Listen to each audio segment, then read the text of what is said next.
¿Qué tal, amigos de Político LATAM? Estamos aquí en una emisión más, en una entrevista para saber más sobre la política, en este caso en Ecuador. Por favor, síganos en nuestras redes sociales, acompáñenos en esta interesante entrevista con el sociólogo, analista político David Chávez.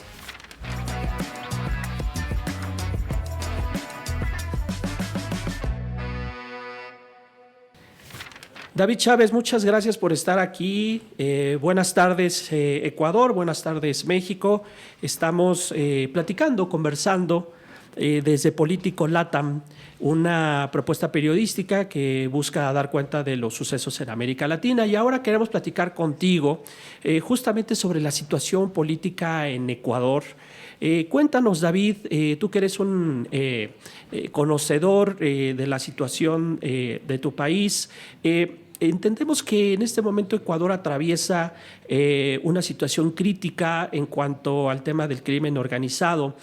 ¿Cómo ves tú la relación que guarda el día de hoy las Fuerzas Armadas, la ciudadanía y el gobierno a propósito precisamente de la nueva estrategia de seguridad que echó a andar el hoy presidente Daniel Noboa? Hola Rafael y muchas gracias por la invitación. Es un gusto estar en Político Latam. Em, a ver, primero yo empezaría desde el contexto más grande, ¿no? ¿Qué ha pasado en el Ecuador de los últimos años? Y el problema que afronta el Ecuador, el problema más crítico cuando ves todas las encuestas, toda la ciudadanía señala la crisis de seguridad como el problema más acuciante. Pero lo significativo es que esto ha sido un problema que surgió en muy poco tiempo. O sea, el deterioro de las condiciones de seguridad del Ecuador ha sido aceleradísimo. Es decir, es un proceso que ha tomado alrededor de 7 u 8 años. El Ecuador pasó de ser uno de los países más seguros de América Latina, según algunas estimaciones, el segundo más seguro de América Latina, solo después de Chile y pasó a convertirse en el más violento de América Latina en estos 8 años y uno de los más violentos del mundo. Este año, particularmente 2025, va a ser el año más violento de la historia del Ecuador. Entonces, ese es el contexto general. El problema de fondo respecto a la crisis de seguridad en cuanto a la relación gobierno-Fuerzas Armadas es que los últimos gobiernos, incluyendo el de Daniel Noboa, han sido absolutamente inoperantes en poder contener este avance de la inseguridad. En el Ecuador se ha llegado inclusive a hablar de que ya podemos decir que el Ecuador es un narcoestado. O sea, el problema no es solo la presencia del crimen organizado, del narcotráfico, sino que además ha habido una muy acelerada penetración de las estructuras del Estado. Y ahí está uno de los cambios más significativos, que es precisamente el del rol de las Fuerzas Armadas. El Ecuador se caracterizó por tener unas Fuerzas Armadas más bien con una muy alta valoración institucional, porque habían sido un poco más democráticas, un poco más progresistas, nacionalistas, habían tenido un rol en el impulso del desarrollo. O sea, en América Latina, mientras en el sur, sobre todo en América del Sur, había dictaduras sangrientas en el cono sur, en ese mismo tiempo, en el Ecuador había una dictadura de corte más bien nacionalista, progresista, que impulsaba el desarrollo nacional. Y esa fue la imagen, ¿no? Salvo episodios muy contados de represión, no tuvieron esa perspectiva. En los últimos años han cambiado las dos cosas. La alta valoración de las Fuerzas Armadas, porque al meterse en el conflicto armado, en el conflicto interno, no, Daniel Noboa decretó la militarización del país y la entrada de las Fuerzas Armadas para contener el crimen organizado, han sufrido un deterioro de su imagen institucional, la primera cosa. Y lo segundo, además han construido una imagen de, o sea, que no es solo una imagen, es lo que han hecho, ¿no?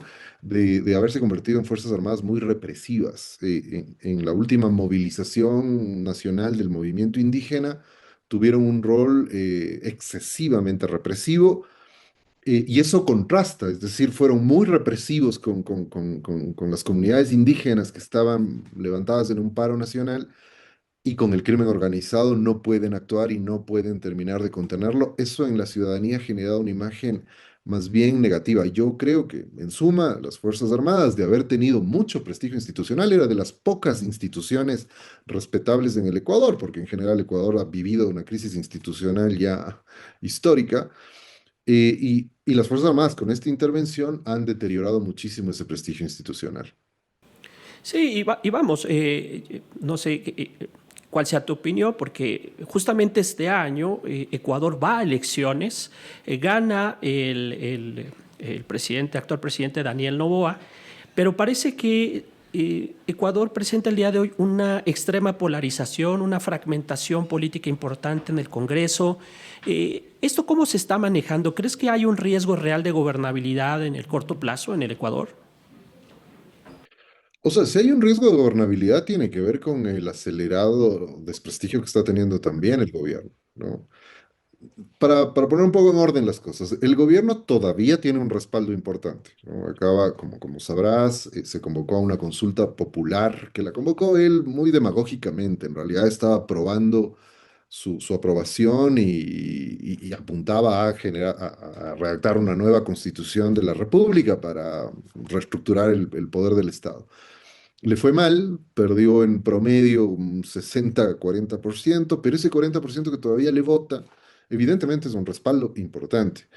Sin embargo, desde que asumió su segundo mandato, en mayo de este año, ha venido sufriendo un menoscabo en su imagen, y eso, en buena medida, tiene que ver con que la población tenía muchas expectativas de lo que prometía, que era sobre todo resolver o empezar a contener, ni siquiera resolver, empezar a contener el avance de la inseguridad y el avance del crimen organizado en el país. Pero como te digo, más allá de que los ofrecimientos fueron muy sobredimensionados durante la campaña electoral, no solo que no han podido contener el avance del crimen organizado, sino que vamos a tener uno de los peores años en cuanto a seguridad. Entonces eso lo ha ido afectando, pero la paradoja es que Noboa, como casi ningún gobierno en la historia reciente del Ecuador, tiene en cambio un poder concentrado enorme. ¿No? Esta paradoja que suelen tener las sociedades capitalistas, ¿no? Es decir, la formalidad democrática te dice que alguien puede no tener poder, pero el poder social real te dice, no, tiene muchísimo poder. Es el caso de Noboa. Noboa, para empezar, es el hijo de uno de los tipos más ricos del país, pertenece a una familia oligárquica muy poderosa, que es muy poderosa dentro de las propias élites económicas ecuatorianas. Tiene concentrados todos los poderes. O sea, si bien hay una polarización en el Ecuador muy fuerte que casi casi nos ha llevado a un bipartidismo de facto. O sea, está entre comillas, partido de Noboa, pero en realidad no es un partido político. Yo siempre digo que es una división más de sus empresas, porque funciona como una empresa, que él compra gente, no es un partido en estricto sentido, pero se ha convertido en la representación política de una gran porción de la población que vota a la derecha. Y el otro partido, que es la Revolución Ciudadana, el partido del expresidente Rafael Correa, que sería más bien la representación política de las izquierdas. En la última elección, la votación se dividió casi 50-50 entre estas dos candidaturas, ¿no? Entre estos dos partidos, más bien dicho. Sin embargo, Noboa logró una mayoría en el Parlamento y tiene también controlado el Parlamento. De hecho, inclusive logró, no sé si comprar, chantajear, presionar, pero logró que algunos de los parlamentarios de la Revolución Ciudadana se cambien de partido y ahora votan con el partido de gobierno. Y con eso logró una mayoría. También logró cooptar a varios de los parlamentarios del partido del movimiento indígena, y con eso logró una mayoría y tiene plenamente controlada la Asamblea Nacional. Ahí no hay ninguna posibilidad de que le obstruyan nada de lo que plantea. Controla las Cortes de Justicia, controla el Consejo Electoral, como les llamamos acá, el organismo que maneja los temas electorales, y solo no controla la Corte Constitucional, que es una instancia de jueces que se encargan de hacer monitoreo de la Constitución. O sea, en esos términos, Noboa tiene todo para gobernar, está gobernando de una forma autoritaria, pero precisamente porque tiene un enorme poder. Ah, me olvidaba de algo sumamente importante. Tiene el control, tiene concentrados y alineados en su posición a la gran mayoría de los medios de comunicación más grandes del Ecuador.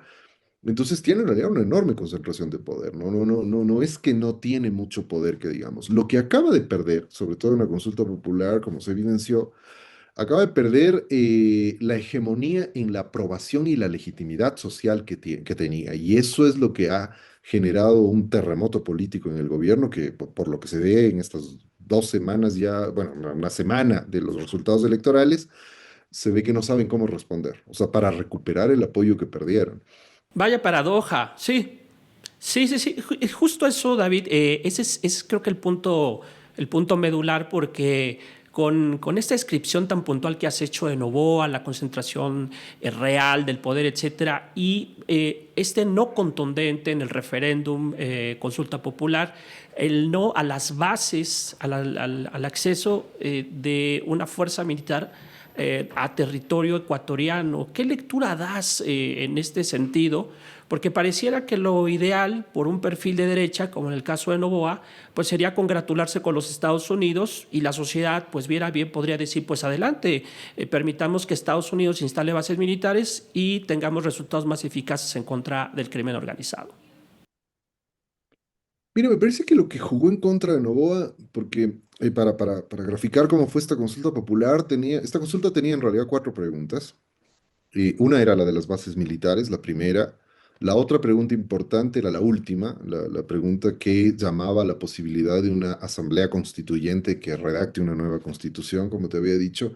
Ya había un par más que tenían que ver. La una con quitar el fondo público de los partidos. Aquí en el Ecuador tenemos un fondo público que financia a los partidos políticos. Y la otra era reducir el número de parlamentarios en la Asamblea Nacional.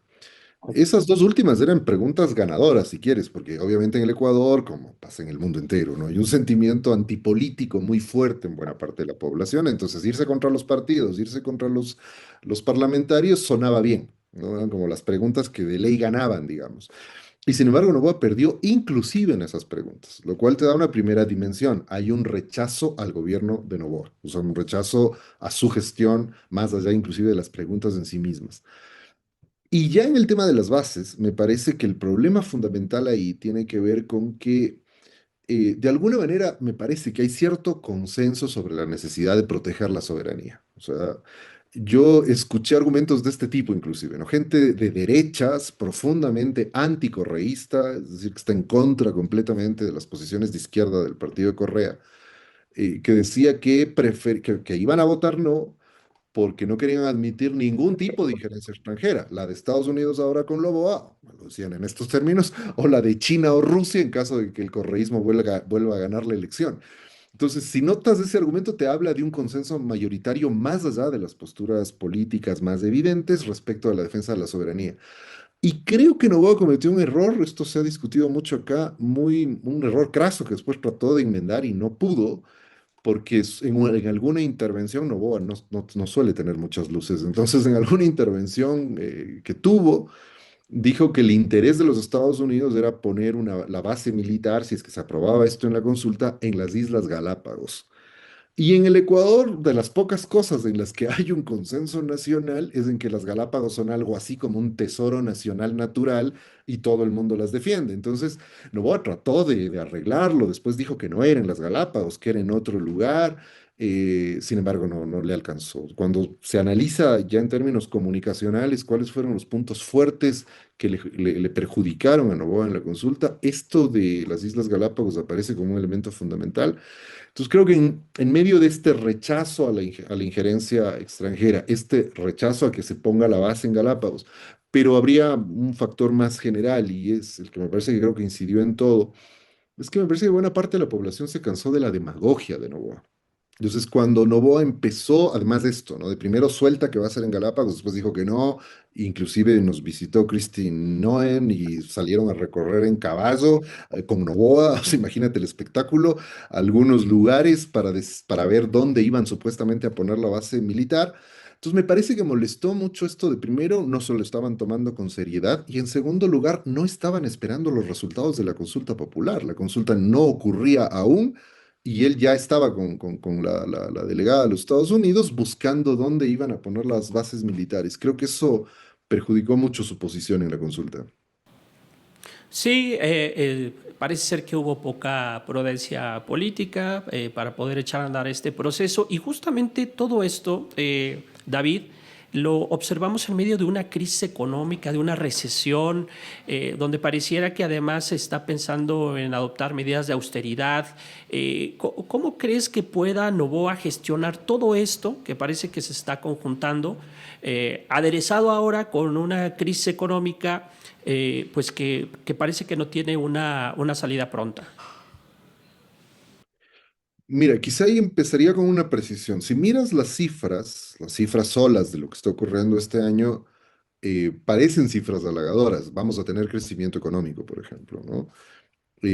Hay una mínima, pero en realidad uno no puede decir que es una reducción de la pobreza, está dentro del margen de error de la medición de pobreza, pero al menos se ha mantenido igual, digamos.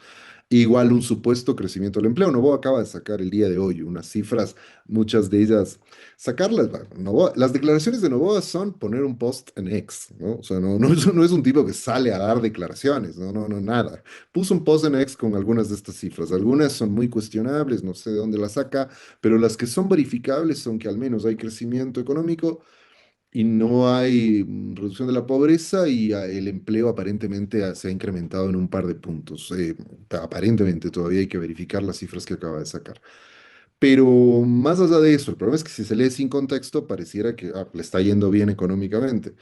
El problema es que el año pasado el Ecuador decreció económicamente. El Ecuador decreció 2 puntos, o sea, creció menos 2%. Entonces tienes un fenómeno lógico, lo que suelen explicar los economistas. Si tienes una caída del crecimiento, es lógico que al año siguiente haya un repunte. Entonces, estamos viviendo casi esa lógica inercial del repunte por el desastre que fue la gestión académica, la gestión económica de Noboa en el año pasado. Y claro, esto genera una apariencia de crecimiento y demás cuando en los factores estructurales de la economía se ven serios problemas que vienen además no solo del gobierno, no, estos últimos 6 años, sobre todo después de la pandemia, el Ecuador no alcanza a recuperar los niveles, los indicadores económicos y sociales que tenía antes de la pandemia. Y claro, la salida, una de las razones ha sido que la salida de estos últimos gobiernos ha sido aplicar las recetas, las inveteradas y consabidas recetas del Fondo Monetario Internacional. Lo Hay, preocupante de lo que está ocurriendo ahora es que parece que Noboa quiere insistir, o sea, a pesar de que la gente no le dio una aprobación en la consulta popular, parece que quieren insistir con las medidas de ajuste estructural y me parece que la única vía que tienen para poder sostener eso es la vía autoritaria, es una vía de imposición de las medidas con represión si es que hay protestas sociales. No veo otra posibilidad. pero además se observa, por ejemplo, que hay insuficiencia energética. ¿Esto ya es un problema? Se ha escuchado de apagones frecuentes. ¿Cómo está esa parte allá en Ecuador? Mira, este año Novoa tuvo mucha suerte y lo está mostrando como uno de sus grandes logros. O sea, para Novoa el comportamiento de la naturaleza es un gran logro. ¿A qué me refiero? Porque en este año, ventajosamente para Novoa, llovió mucho en Ecuador. Y en Ecuador, la mayor parte de la infraestructura energética es producción hidroeléctrica, ¿no? Entonces, claro, si tienes embalses llenos, si tienes ríos crecidos, no vas a tener un problema energético. Entonces, él lo está mostrando como un logro. No han invertido un centavo. De hecho, hay al menos un par de casos graves de corrupción, en donde invirtieron cientos de millones de dólares y compraron equipos que estaban dañados, que eran obsoletos y que no servían. Es decir, no han invertido un centavo en mejorar la situación del sistema eléctrico nacional. Lo que tienen ahora es mucha suerte, hubo mucha lluvia, entonces hay mucha energía hidroeléctrica que utiliza además el sistema que construyó el gobierno de Rafael Correa. O sea, Rafael Correa invirtió muchísimo en producción hidroeléctrica y eso es lo que nos está salvando hasta ahora. Lo que ocurrió el año anterior, los 2 años anteriores, ¿no? 2023 y 2024, es que llovió poco. Y ahí se notó las limitaciones del el sistema eléctrico en general. Y efectivamente, en 2024, una de las razones, no es la única, pero una de las razones por las cuales cayó el crecimiento económico el año pasado fue precisamente el de los apagones. Los apagones llegaron a ser apagones de 14 horas, Rafael. O sea, es decir, fue una locura. Eran, sobre todo para la costa ecuatoriana, 14 horas de apagón con el calor y demás que hace allá, fue terrible. Sin embargo, y una de las cosas más paradójicas fue que a pesar de eso, Noboa ganó la elección presidencial de este año, a pesar de haber tenido semejante desempeño en relación a la cuestión energética. Y además había otra cosa que la volvía todavía peor. Noboa llegó a su primera presidencia diciendo que él sabía cómo resolver la crisis energética, porque en su primera elección ya estábamos viviendo una crisis, no de la gravedad del año anterior, pero ya teníamos apagones y cortes porque no había suficiente producción de energía. Y él llegó con la proposición, la propuesta demagógica de que él resolvía la crisis energética en 9 meses. A los 9 meses estábamos teniendo apagones de 14 horas. Y sin embargo, en esas paradojas de la política, a poco tiempo de eso, Noboa ganaba con una votación muy, muy copiosa la elección presidencial. Pero este año se libró de eso, producto de que estuvo bendecido por la naturaleza y porque llovió mucho. Es literalmente eso lo que le benefició y sin embargo se está apreciando de que ese es uno de sus logros. Increíble. David, nos llama también la atención, por ejemplo, el tema de los movimientos sociales. Hay un actor muy conocido en Ecuador, la CONAIE, que parece que ha tenido un activismo cada vez más, digamos, más claro en su participación en la política. ¿Qué fuerza le ves a la CONAIE y cómo lo ves como una fuerza real para poder hacer, digamos, la labor de contención ante lo que podría ser un gobierno pues que está distante precisamente de las necesidades sociales? Mira, bueno, en términos generales, igual la CONAIE, que es la Confederación de Nacionalidades Indígenas del Ecuador, la organización del movimiento indígena más importante y la organización social más importante del país en general, ha sido la protagonista de las movilizaciones sociales desde los años 90. La CONAIE irrumpió en el Ecuador con un levantamiento indígena en el año 1990 y desde ahí en adelante ha tenido un protagonismo indiscutible en la movilización social. Eh, Durante los años del gobierno de Correa hubo un enfrentamiento con el gobierno de Correa que yo creo que terminó desgastándola, perdió protagonismo en ese momento, ¿no? Con la vuelta de los neoliberales poscorreístas, digamos, ya cuando el correísmo se fue del gobierno y volvió la política neoliberal, la CONAIE volvió a tener un rol central en la contención en la calle, digamos, en la movilización social. Y ya a la fecha va comandando, o sea, va siendo la fuerza social que dirige y que da dirección a tres levantamientos populares, tres paros nacionales muy, muy, muy potentes, ¿no? Uno en 2019, uno en 2022 y el último que acaba de ocurrir hace un poco más de un mes. Pero la diferencia de este último es que este último sí evidenció un relativo desgaste de la CONAIE porque para empezar, el paro no alcanzó una extensión territorial nacional. El paro fue convocado como un paro nacional. Lo que desató esto fue una de las medidas de Noboa. Noboa eliminó un subsidio que había a los combustibles, particularmente al diésel, y entonces la CONAIE convocó una movilización y esta tuvo lugar, pero se concentró solamente en una zona del país, se concentró en el norte del país, en una provincia que se llama Imbabura, que realizó una resistencia casi heroica. Aguantaron un paro, es el paro más largo de la historia reciente del Ecuador, aguantaron un paro de 31 días. Eh, y la respuesta de Noboa fue muy represiva. Pero uno de los problemas con el movimiento indígena fue que se evidenció que había fracturas internas muy fuertes, porque primero esto, como te digo, se concentró solo en esta zona y el movimiento indígena está regado, al menos en la zona andina del Ecuador, está regado en toda la zona andina y cuando hay un levantamiento, una paralización nacional, una movilización nacional, todas las organizaciones y las comunidades que hacen parte de la CONAIE se movilizan. En esta ocasión eso no ocurrió. Y me parece que eso tiene que ver con que hay sectores del movimiento indígena que ya no estaban dispuestos a apoyar una medida como esta. Al final digamos, hay una especie de paradoja en eso, porque en cambio, en las zonas donde sí se mantuvo un levantamiento, donde hay que decirlo también, estaban algunas organizaciones indígenas, pero que no pertenecen a la CONAIE, que pertenecen a otras estructuras más pequeñas, digamos, y la CONAIE se sumó a la convocatoria de estas organizaciones. Ahí el paro fue muy intenso, la gente resistió mucho, hubo un despliegue organizativo y de movilización impresionante, pero, insisto, esto no alcanzó una dimensión nacional y me parece que eso evidencia que hay fracturas internas fuertes. No logro dimensionar yo todavía hasta dónde van estas fracturas.